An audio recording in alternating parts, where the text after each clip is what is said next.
I'm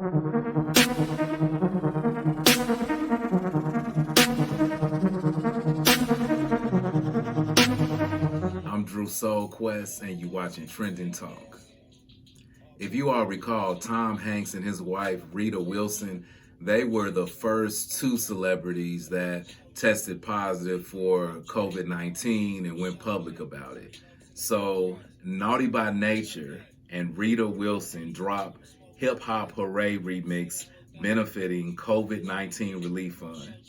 Man, you talk about shit you never thought you would see. Wow. Okay, so Naughty by Nature's Hip Hop Hooray, originally released back in 1992, has been remixed in the name of COVID-19 containment efforts. So Tom Hanks' wife, Rita Wilson, she tested positive for coronavirus. Tom Hanks recently shared an Instagram post of his wife rapping the Naughty by Nature classic, and she was killing it. I'm talking about she spit that shit like she wrote it. And if you're familiar with that song Hip Hop Hooray, like that first verse, I mean, really the whole song, but especially that first verse, I mean, he doing some lyrical, Tretch is doing lyrical acrobats with that song, and that verse is complex and detailed as hell, and she killing shit. Oh, you drew a picture of my morning, but you couldn't make my day. I'm rocking and you're yawning, but you never look my way. I'm looking down you, darling, in every single way. Your funny flow is fun, and your green comes on the way. This ain't got shit to do with shampoo, so watch your head and shoulder. Brother older, bold enough to fold you. Yo, I told you, afraid of what I made and played it with some funky twists of savior flips and tricks. Put that music in your funky bed. Triggers from the grill town, ill town. Some ask how it feels now. The deals that were real, so we're still round. Don't lamp with a freestyle phantom. Ain't trying to be handsome. Shrinking what you're thinking, cause I'm vamping. I live and die for hip hop. This is hip hop of today. I give props to hip hop. So hip hop, hooray! The good thing about this remix that Rita and Naughty by Nature is doing, so Music Cares is the foundation. So it's going to go through them, and all the profits are going to go to COVID-19, victims, and to help prevent it. Basically like a relief fund kind of thing. So that's a great thing.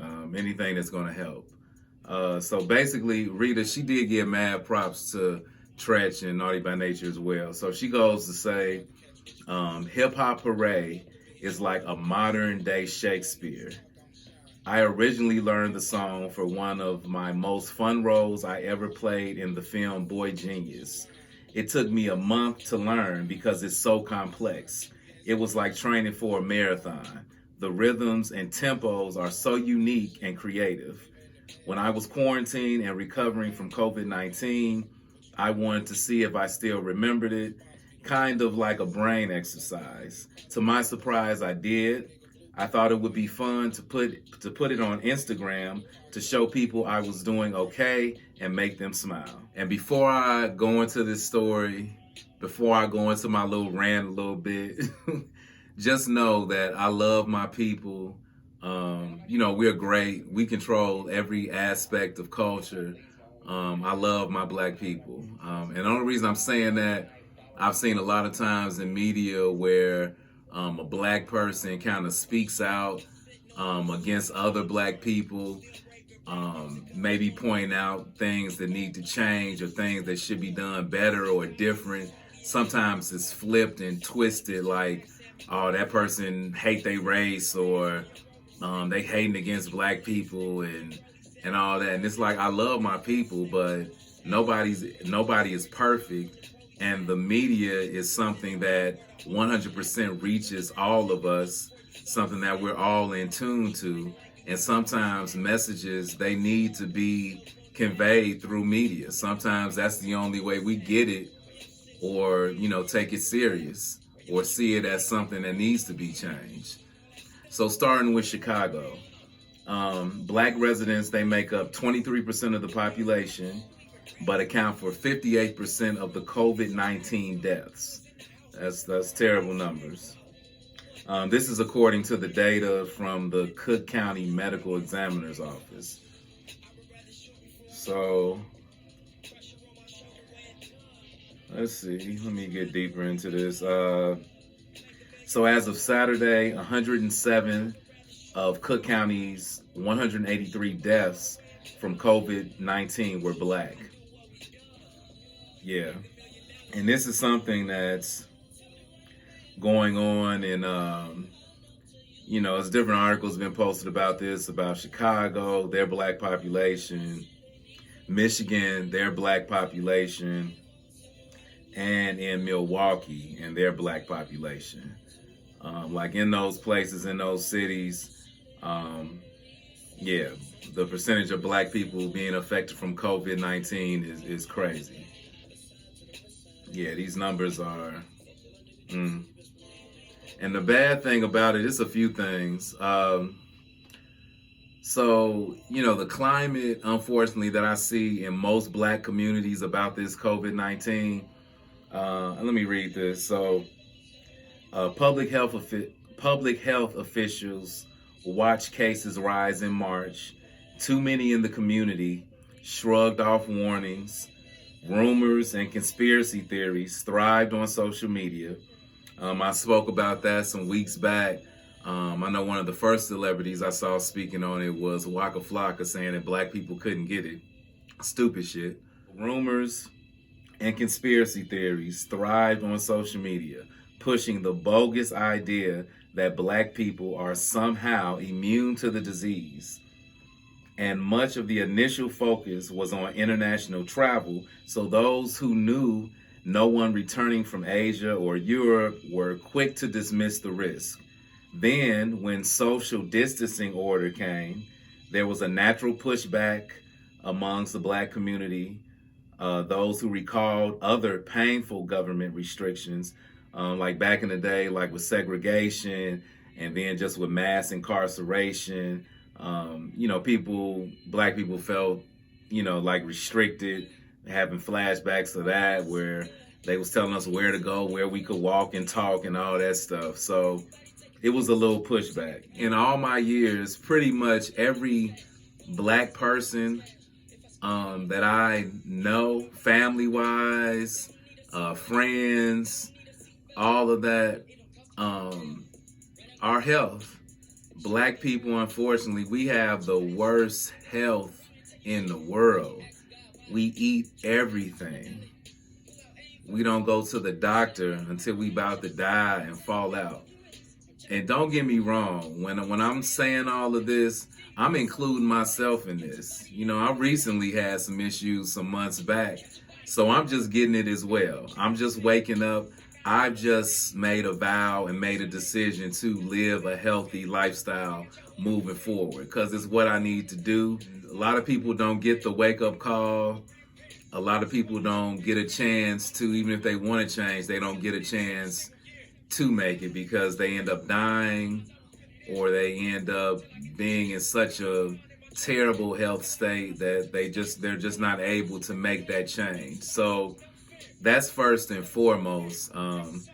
Black people, if there was any time ever for us to change our health, all the facts from the doctors and the scientists, they say we need to be doing all that we can to increase our immune system. We need to be eating healthy. All of those things play a major part. That goes into saying that with the coronavirus, if you have high blood pressure and diabetes and lung issues and all these different things, heart issues and things like that, you're more prone to be a victim of coronavirus. You're more prone to get the virus. That's why all of these things are such a huge issue. That's why these numbers, these high statistics, how black people are dying from it more than any other race. I mean, it's believable, because we definitely have, so many of us have these pre-existing conditions. Shouts out to the celebrities that, I know there's a handful of celebrities, once they kind of, got a little bit more famous, got some money, got to, see how different people live, different things like that. A lot of them, woke up and start pushing a healthy agenda.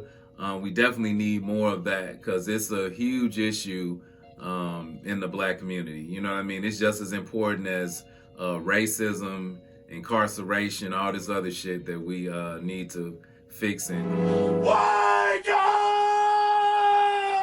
But like with this social distancing, I know so many people that have been against that and just been doing what they want to do. And once again, the longer we go against all these factual things that we know to be true and not take it serious, it's going to continue to go on. This virus is going to continue to go on. It's going to go on to next year. And then shit going to be twice as worse. So, for example, I have a friend of a friend.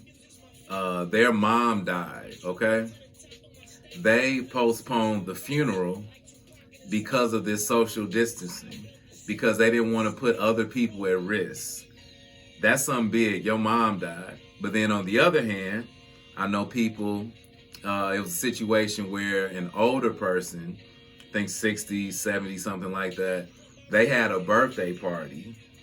In their home, multiple people there. You're in this closed environment. You're eating, you're breathing, you're laughing, you're sharing. You're doing all these different things in the time of a pandemic. A birthday party is so not necessary through these times.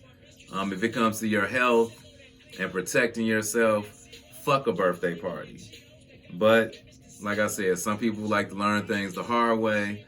A week or so after that, people got sick and people died just because of this birthday party. We get enough bad information from the president. We get enough bullshit from him. Within our own communities, we need to be verifying our information, getting it from the CDC, getting it from doctors and scientists that are on the front lines with this virus every day and trying to make it better and different things like that. I mean, get good information.